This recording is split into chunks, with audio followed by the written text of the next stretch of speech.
I lie in bed every morning, waiting for the slow glow of sunlight to snake its way across the yellowed curtains, and I wonder how my life got so very small. My world used to be bigger, a house bustling with noise, school books and dirty socks strewn in corners, the heavy scent of coffee marking every day's beginning. Now, it's this narrow room with cracked linoleum and the constant whir of a broken heater struggling against the cold. My name is Lucia, and I am 68 years old. I used to be a mother, a wife, a caretaker, though I suppose I still am, at least to those who remember me that way. I built my life around my son Daniel. His father, Moreo Cedo, couldn't handle the pressure and left us when Daniel was just 10. I took 2, sometimes 3 jobs, cleaning apartments, selling Avon kits, weekend shifts at a bakery, where my hands always smelled of yeast and soap. That was the first sacrifice, giving up university. I had been in my 2nd year of pedagogy, dreaming of becoming a teacher when Daniel needed me full-time. The second sacrifice was my health. When Daniel got sick at 12, always those stubborn fevers, I spent restless nights at his side, wrapped in thin blankets at public hospitals, never taking the time to check on my own stubborn pains. My back gave out before my 40th birthday. Surgeries postponed, checkups skipped. I kept working. Third, and maybe the hardest, was letting go of a new romance. A kindly baker named Federico, who smiled at me over the counter. I pushed him away when Daniel said he hated the idea of a new dad. We survived. I used to believe that was enough. People saw me as strong, reliable, invisible. My neighbors would say, "Lucia aguenta tudo," as if endurance were a compliment. But, truthfully, I suppose I wanted more. A little gratitude, a touch of gentleness. Funny how suffering becomes so normal you hardly notice. The frayed towel you keep using, the meals of just rice and eggs, the silence of the phone. I trained myself not to want things. New shoes, trips, friends, even laughter became a memory from another life. I forgot birthdays, my own included. I didn't notice when I'd stopped listening to music, that old record player gathering dust in the corner. I'd neglect my own sadness, swallowing tears in silence. My house used to hum with Daniel's presence, but grew quieter with each of his milestones. Evenings he stayed out late with friends. Nights he didn't come home after university. I'd wait up, a plate of food covered in foil, staring at the wall clock, listening for footsteps. Our apartment was small, always tidy. At a glance it looked organized, but it held stories. A crack on the kitchen tile from where Daniel dropped his first toy car. The faded photo of me at 19, already pregnant, already anxious about life. One winter night, I remember, Daniel coughed so hard, he vomited all over his bed. I cleaned through the night, calming his cries, my body aching. At dawn, he finally rested, and I stood for a moment in the chilly kitchen, clutching a mug of cold coffee, looking out the window at the silent street. My reflection in the glass was pale and tired, but I remember smiling, just a little, because he was safe. Another memory, Daniel's graduation. Other mothers wore bright dresses, clapped loud, posed for endless pictures. I wore my one good blouse, standing in the back, holding my cheap phone, too shy to squeeze through the crowd. He was shaking hands with his professor, mouthing, "Thank you," to the ceiling. After he hugged me quickly, scanned the room for friends, and left me alone with my purse, smiling so he wouldn't notice my disappointment. Now my pension barely covers the cost of this nursing home. Most days Daniel doesn't call. He brought me here a year ago, saying it would be safer, and then disappeared. No explanation, just silence. My money, what little there was, sits in an account I can barely touch without his permission. I am dependent, invisible, a burden tucked away where no one must think of me. The staff look at me with polite smiles. To them I am forgetful, quiet, patient, nothing more. The world moves outside my window, busy and bright, while inside everything is beige and stale. I have stopped telling the nurses about my past. It always sounds like a fairy tale, a story about a different woman. I keep my clothes neatly folded in the drawer, ironed and ready, though I rarely have anywhere to go. Sometimes I open my little box of photos, touching the curled edges of Daniel's baby face, searching for something I'm not sure I'll find. My life is here, pared down to routines, breakfast at 7, pills at 8, the humming television in the day room with its endless parade of strangers' faces. The walls are the color of weak tea. The air smells of disinfectant, masking some deeper sadness. My roommate snored. Now she doesn't, because she's gone. They changed the bed sheets, and no one mentioned her name again. When Daniel left me here, his face was brisk, almost ashamed. He said, "It's for your own good, Mun." That sentence rings in my mind. Was it for my good, or just easier for him? I wish I could say I felt nothing, but I feel too much. Longing, disappointment, some anger hidden like a splinter beneath my skin. Sometimes, when Daniel's absence swells within me, I remember the day I brought him home wrapped in a hospital blanket, whispering promises into his ear. I would give him everything, anything. I did, and now, I wonder if I gave too much, forgot to keep something for myself. My world shrinks around me, a room with 4 walls, a single window overlooking the back alley, and the echo of my own quiet resilience. All my sacrifices float in the stale air, invisible as breath, heavy as stone. The day of Julia's 60th birthday arrived, but it wasn't her celebration, at least, not in anyone's eyes except her own. The living room buzzed with chatter and laughter, a crowd her daughter had gathered to honor Julia, but at every turn it felt like she'd faded into the wallpaper. The heavy perfume in the air made her head swirl. Balloons and streamers clung to every corner. Plates clattered and cutlery scraped, punctuating conversations she was not part of. Julia hovered near the kitchen doorway, hands resting on the familiar roughness of the chipped counter's edge. Her daughter, Paula, moved fast through the room, smiling, collecting compliments, and when people toasted, it was to Paula, who organized everything so beautifully. Julia smiled, quiet, heart ticking a little faster every time someone praised Paula for taking care of her dear old mother. The tablecloth, yellowing in patches, wasn't enough to hide the scars of years of use. Julia smoothed her palm over it, as if she could erase those reminders of meals she'd served, promises she'd kept, her back strained from standing at the stove for hours preparing dishes.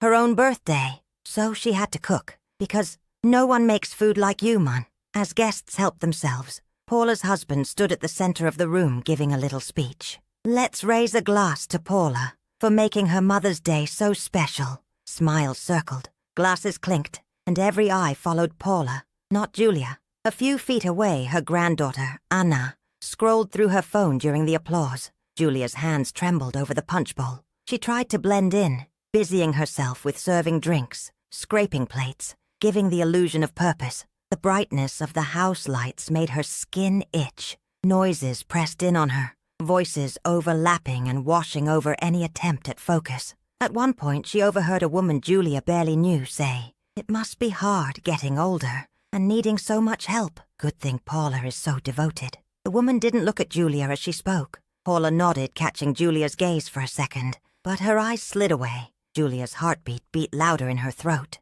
The smile on her face grew tight. Her legs stiff, she clung to the sideboard for stability. Around her, people devoured the cake she had baked herself, barely pausing to include her in the conversation. Snatches of laughter stuck to her like nettles. "I don't know how you manage with so much work, Paula," a man commented nearby. Paula answered, shrugging. "Oh, I had to take care of everything. You know how mine is." Julia's ears burned. She became conscious of every stain on her shirt, every wrinkle on her hands, suddenly glaring proof of how invisible she was. Over the noise, she heard her granddaughter murmur, "I just hope I'm not like Vo when I'm old." A cold, rubbery nausea spread in Julia's stomach. Her lips tingled. She tried to steady her breathing, shuffle quietly to the hallway, to make herself even smaller. The room spun with the scent of fried food, candles, hairspray. The hum of voices turned metallic. The table, crowded but without seat for Julia, looked like a stage where she was never meant to perform.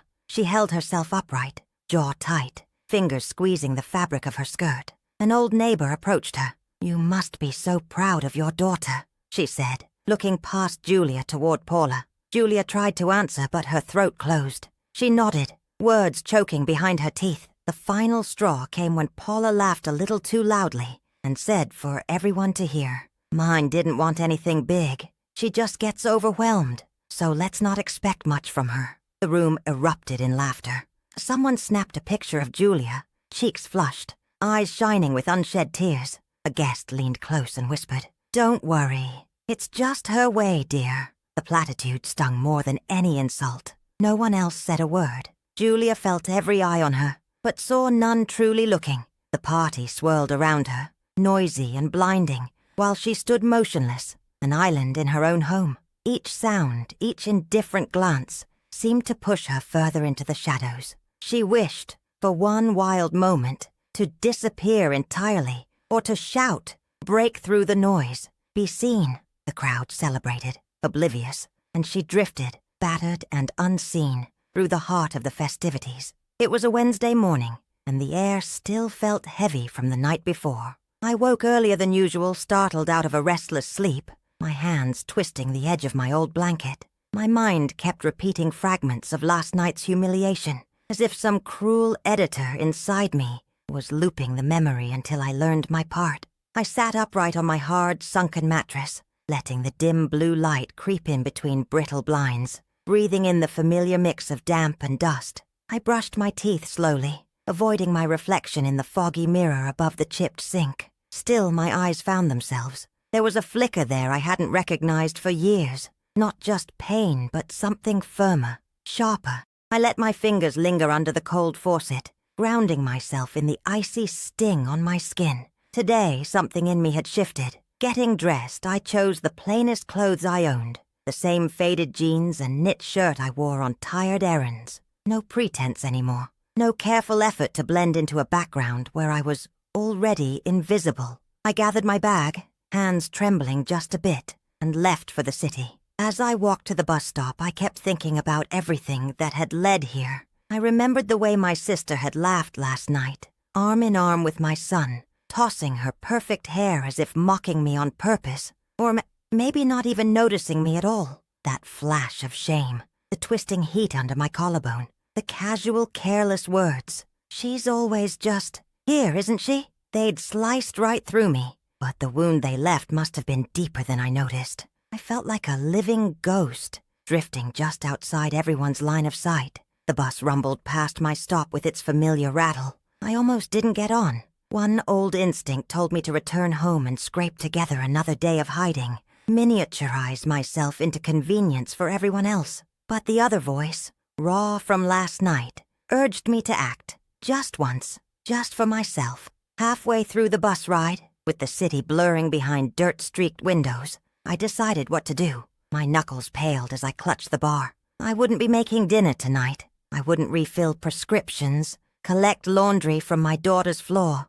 or apologize for forgotten birthdays. Today I'd start by making a list, my list, of what I needed, not what was expected. My first step was simple, a visit to the local library. I'd always dreamed of finishing my studies, maybe finding work I enjoyed, something gentle and real. Today I would look up evening courses, check out books, feel the smooth warmth of their covers, and choose something just for the pleasure of learning. I'd walk the aisles, inhale the scent of paper and old wood, and imagine being seen as someone with hope, not just service. Inside the library, I took shaky steps along the row of computers. The keyboard felt foreign beneath my fingers, sticky from 1,000 hurried hands. I typed my name into the course website, pausing before pressing Enter. I watched a video explaining scholarships twice, barely registering the monotone narrator. My heart banged out its own frantic music, but still, I didn't stop. While I read the digital pamphlet on adult learning, I let my shoulders drop. For the first time in years, I was doing something not for them, but for me. With every page turned, I saw the outline of the cage that had held me tighten, and then start to crack just a little. I didn't rush home. I wandered to a cafe, the kind I'd only entered to fetch cakes for someone else's celebration. Today, I bought myself coffee, warm and bitter, and sat by the window with my phone turned off. The world buzzed by, the hiss of the milk steamer, clinks of ceramic, a chorus of brief hellos. My hands shook when I lifted the cup, but I sipped anyway. Small electric joy flickered in my chest. Something new, maybe pride or defiance. Later, I turned my phone on. 5 missed calls, all from my son and my sister, each unanswered. The screen glared hotly at me, but I slid it back in my bag. My world didn't collapse. For now, the silence was a rare, gentle gift. As evening closed in, I walked home lighter than I'd been for years, my feet pressed into the earth, really feeling it, every step its own tiny act of rebellion. At the door I hesitated, listening. The house was quiet. I noticed for the first time in ages a faint line of sunlight stretching across my living room floor, soft, golden, full of promise. I let myself stand there, not rushing inside, breathing it in. There was fear in me still, cold and familiar, but it was balanced now by something else. The freedom tasted fragile, like something I'd break if I spoke too loudly. But with every hour, I owned a little more of it. That night, I didn't apologize for my absence. I ate alone, an omelet, fluffy and warm, just enough for one. I did not answer the phone. I lined up 3 books next to my bed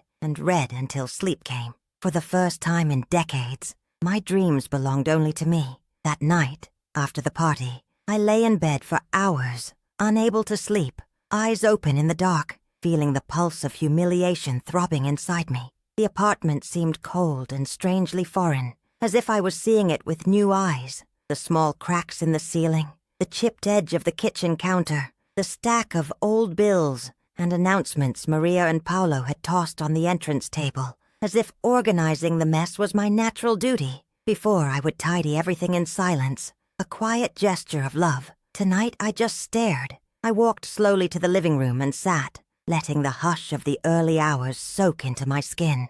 My hand kept twitching towards my phone, a reflex of checking for messages, waiting for a word of comfort that would not come. Even the cat, always curled close by, kept her distance. In the emptiness, I began to line up the moments of my life side by side. Each small time I said yes when I wanted to say no. All the favors, the rides, the leftovers saved for them, the vacations never taken. They fell into place like dominoes, one after the other, building 2 tonight. When the sky outside turned a pale gray, I made a cup of coffee and sat with a pen and a notebook at the kitchen table. I wrote the list I'd never dared to begin. My needs, I titled it. Silence, space, laughter, a weekend without responsibility, my own books, my own food in the fridge, untouched and respected. The right to say, once, just once, I can't. The apartment felt different with every word. I scanned the living room, the familiar scuffed floorboards, the faded curtains left from the last time I tried to redecorate but gave up halfway because Paolo needed money and Maria took sick. I used to look at these objects and feel guilt, shame at the things unfinished. Now, a new feeling crept in, the knowledge that none of this was truly mine. They were monuments to all the times I'd put myself aside for them. Just after sunrise, I took the first real step of my own. I gathered up the laundry basket, always overflowing with their clothes, socks mixed with work shirts, everything with my scent of care, and separated it. Carefully, I picked out what was mine and started a small load. Then, hesitating only a fraction, I left Maria and Paolo's things in the basket, unfolded, waiting for their own hands. A simple act, but it made my heart pound like I'd run a race. Next, I walked into the tiny storage room. For years, I'd kept Paolo's old school trophies, Maria's college notebooks, even boxes marked for Mom to sort. I always thought one day they would return to claim these symbols of their victories and growth. Instead, I took the boxes, the trophies, the dusty books, and placed them all by the door. They would have to decide what to do with their own memories, finally. I wrestled with the urge to tidy the hallway after, to make it neat and beautiful, but I stopped myself. It was not my job anymore. The house grew quieter. Maria's room, always left open a crack, stayed that way. Her perfume lingered, but it felt thinner now. In the kitchen, I made my favorite breakfast, something simple, toast with coffee, and ate, uninterrupted for the first time in what felt like years. No one came in. No voices called from phones asking for transfers, for help, for advice. In the silence, I remembered a time when I was younger, before their father left. I would walk in the park and eat a pastry, reading a book, sunlight catching in my hair. That girl was still with me somewhere, her roots tangled with mine. By late morning, I opened my banking app and, with shaking hands, set up a new account. One in my name alone, only my name. Taking a deep breath, I canceled the automatic transfers I had set up for Maria's rent and Paolo's grad school. No angry explanations, no tears, only the cool click of buttons, a declaration that I could live differently. Each confirmation screen steadied my breath a little more. By midday, the natural light in the apartment felt different, sharper, less filtered. I gathered my own mug, a scarf I loved but stopped wearing, 2 books, and my old poetry journal,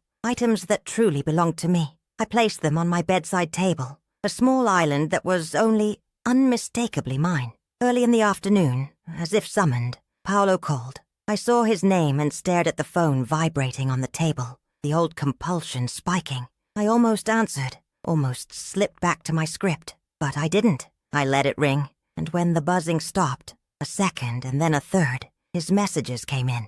Mãe, precisamos conversar. Esqueceu de pagar a conta, ficou louca? Responde. Each message was sharper than the last, almost amusing in their predictability. Sitting with my notebook open in my lap, I let the cascade of panic pass. My thumb hovered on the response button, the urge to justify, explain. Instead, I closed the screen and set my phone aside. This was not defiance. This was knowledge, a quiet, burnt sunrise inside me. The urge to apologize shrank until it was only a tight pang in my chest, one I could live with, finally. That day I also moved the old photo of Maria's first communion, the one her grandmother gave me, from the center of the living room wall to a small shelf by the window. I replaced it with a watercolor painting that I'd made as a young woman, a blue sea under a sky wide and wild. I stepped back and looked at it. This space was different now, and so was I. My house, my money, my time. The changes were small, almost invisible, but they crackled in the air. A fragrant, electric promise. For the first time in so very long, I ended a day lighter, as if the years of quiet service had finally loosened their grip. Doubt lingered, circling close like a bird, but I pressed forward, folding my scarf, closing my eyes, and letting myself sleep deeply. For me, the days that followed were a barrage. The first came in the morning, my phone vibrating endlessly on the battered table, the screen lighting up with Lucas's name. I let it ring, feeling my heart drum against my ribs, each pulse both panic and defiance. When the ringing stopped, a cascade of messages appeared. Mom, what do you think you're doing? Is this some sort of joke? Call me, now. For years I dropped everything for his voice. Now my hands stayed folded in my lap. I inhaled the faint smell of detergent and iron, steadied myself, and let silence answer him. By the afternoon, Beatrice had come. She'd always been the one to mediate, her high heels clipping warning across the corridor. She stood by the door, arms folded, voice low so the neighbors couldn't hear. Her version of kindness. Mine, please. Let's not make this bigger than it is. Lucas is upset. Why don't we all just sit and talk? You can't just disappear like that. Her tone was that practiced calm, but inside it was frosted steel. I just want some space, Beatrice. She eyed me, searching for cracks, expecting a collapse. When none came, she turned away with a stilted sigh. The second day, the call shifted in tone. Lucas sent voice notes, insistent, punctuated with disbelief. How could you do this after everything I fizz pour você? You owe me at least an explanation. The word "oh" echoed. It used to sting. Now it clanged hollow. In my chest, a furnace burned off the old sense of debt. On the third day, Lucas sent Anna Paula, his wife, sticky sweet sympathy dripping from her words like syrup. She tapped at the window and let herself in before I could answer the door. You must be upset. We're all worried. People will ask. Imagine the talk. She leaned close, her perfume sharp and insistent, trying to coax out secrets. I turned my face away, pretending to examine crumbs on the counter. I simply need time, that's all. Her frown told me she didn't believe me. She thought I was being dramatic, impossible. That didn't matter anymore. Each day they tried a different angle. Lucas's outrage, Beatrice's peacekeeping, Anna Paula's wounded confusion. They pushed, pulled, threatened, cajoled, sent messages to mutual friends, hoping one would pass along the right advice and push me back into my old shape. I felt the distance growing between us, the old fabric of obligations stretching, fraying. Every time the phone buzzed, I felt a cold shiver of fear, followed by a strange, quiet pride. There were moments I wasn't sure. In the lonely afternoons when the rain blurred the view from my kitchen window, when I found an old photo, Lucas as a child, Beatrice in her school uniform, I felt a tug of yearning, a voice whispering, "What if you're just making everyone suffer? What if you're really alone?" I let those thoughts rise and settle. I brewed myself strong coffee. I swept the floor. I breathed. Lucas sent one more message, voice trembling with forced lightness. "We're just looking out for you, Mai. Who's going to help you if you get sick? You know you can't live on your own." Underneath it, a challenge, a prophecy. I let the recording play twice. Then, with a firm finger, deleted it. Beatrice's husband, Marco, called at night. "Your daughter's worried. We all are, Donna Rosa. Think about that." His voice was less gentle, meant to intimidate. I pictured him in their kitchen, the clink of a glass, the television murmuring in the background. "I have thought about it," I said quietly, "and I've made my decision." There was a pause. He hadn't expected resolve. A neighbor, Donna Sonia, brought me rolls from the bakery, her eyes wide with gossip. "You're causing such a fuss. They said you refused to go to Lucas's house. What happened?" I simply smiled. "I'm just enjoying the quiet, Donna Sonia." She nodded uncertain, but left me the warm bread anyway. Their persistence faded by degrees, replaced by longer silences, but small gestures lingered. A note from Anna Paula was pushed under my door, unsigned but unmistakably hers. "Think of the family. Don't destroy what we built." I crumpled it and tossed it into the trash, surprised by my calm. There was one more confrontation. Beatrice again, this time alone, arriving late at night with red-rimmed eyes and a storm in her chest. "I can't believe you're doing eso conmigo, Mai. After Tudo, people think I must have failed as Fila. You put me in this position. And for what?" She waited for me to apologize, to promise to stop all this. "I'm sorry for your suffering, Beatrice, but my life can't only be about your image." She stared at me, words failing,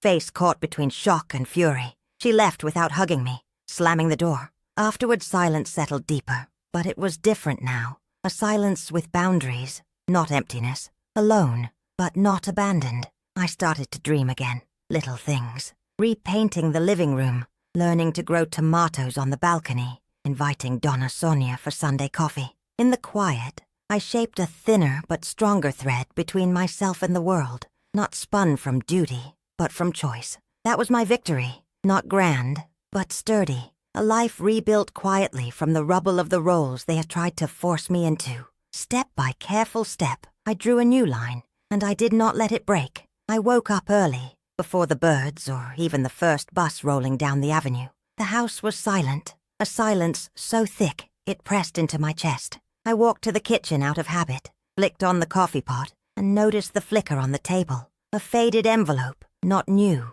not fresh. Much like the stack of papers that had begun accumulating on the bookshelf I never bothered to dust. For years I barely opened those things. Bills mostly. But this one was different. It had my mother's handwriting on it. My hand shook, just a little, as I picked up the envelope. I made my coffee, sat down at the worn table, and turned the envelope over. The paper was rough, yellowed at the corners. The past week ran through my mind. The slammed phones, the cold eyes of Lucio as he tried to talk me into guilt like he always had. The absence of the usual morning text from Marina, who apparently agreed with her father that my recent behavior needed to be seriously reviewed. I took a breath. I slid my thumb under the flap. The sun was barely a line along the floor as I unfolded the paper. "Mai," began the letter, her pen strokes uneven, probably written at 3 a.m. during one of those storms that rattled our old apartment's windows. I read quickly at first, but the words slowed me. She told me things I'd never heard or never wanted to see, about my father's betrayals, years of lies, not just with other women but with money,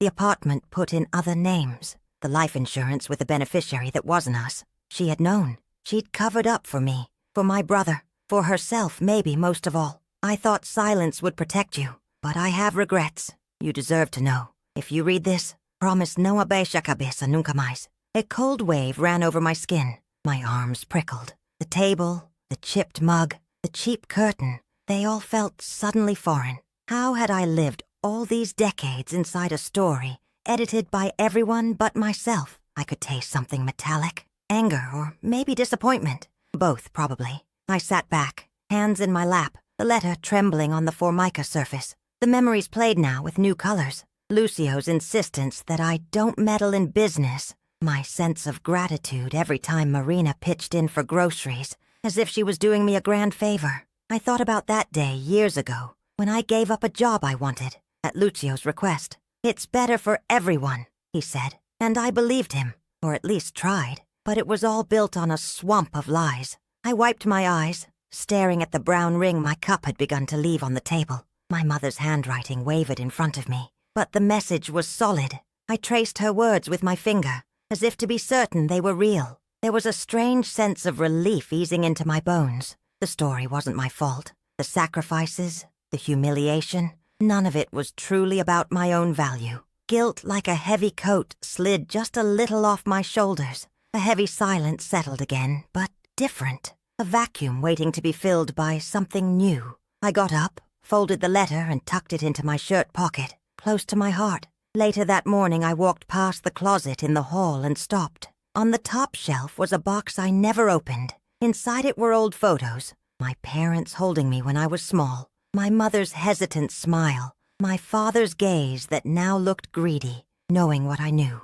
There was a wedding invitation with his name bold, but now that paper seemed worthless. Their lives had been built on secrets. I closed the box, thumbed the letter again, sat on the edge of my bed, and stared at the ceiling. As something inside me shifted, my path, whatever it would be, had to come from me now, carrying the truth, not old illusions. My world had changed, but in that emptiness there was a pinpoint of hope. I could feel my breath deepen as if for the first time. With one more long inhale, I smoothed my skirt, stood, and said out loud, "No more apologies." The sound echoed, honest and sharp. I grabbed my bag, the letter still close, and walked outside. For a moment I let the sun hit my face, let myself feel the freedom of not having to explain anymore. The weight wasn't mine to carry, not anymore. I rehearsed what I wanted to say 100 times before the confrontation. My hands didn't shake anymore. My chest tightened only with a stubborn anticipation, not fear.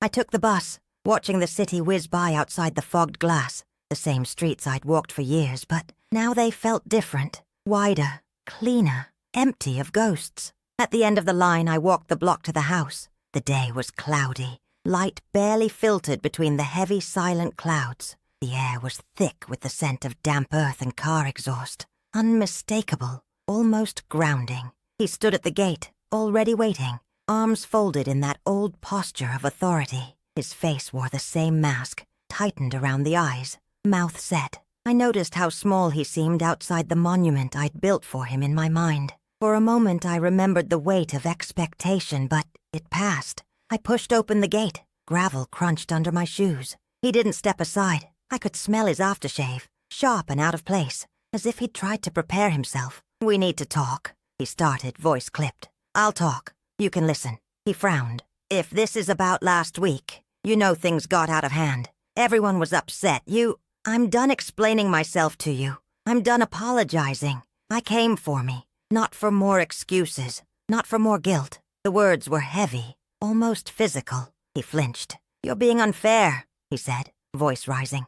"After everything I've done." I stopped him with a hand in the air. "You did what you wanted, and when I asked for help or space or basic kindness, you closed the door. You made me invisible. Not anymore." His face flushed, a tide of color crawling up his neck. "You're overreacting. You always were sensitive." I looked at him, straight into those familiar, accusing eyes. "You used my loyalty as currency. Every time I asked for something, you called me dramatic, ungrateful, crazy." I swallowed it for years. Not anymore. His mouth opened in protest, but only a thin sound came out. He tried to hold my gaze, but his eyes darted away, fumbling for ground. The silence vibrated, tense as a held note. There was movement behind the curtains. Someone watching. I saw the narrow glint of an eye behind the glass, but I didn't care. The whole world could watch. "Do you know what I found?" I continued. "All these years I thought I was broken. I believed you when you said I was nothing without this family.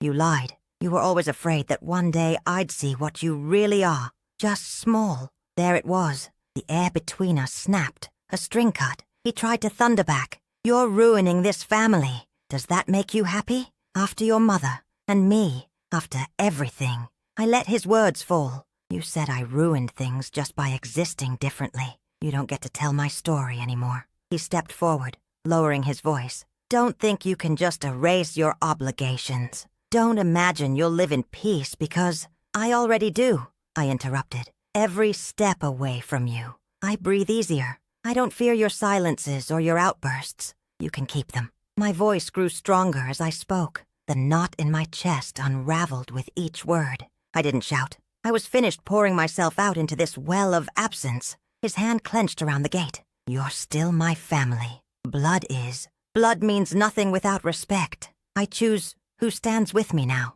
not you.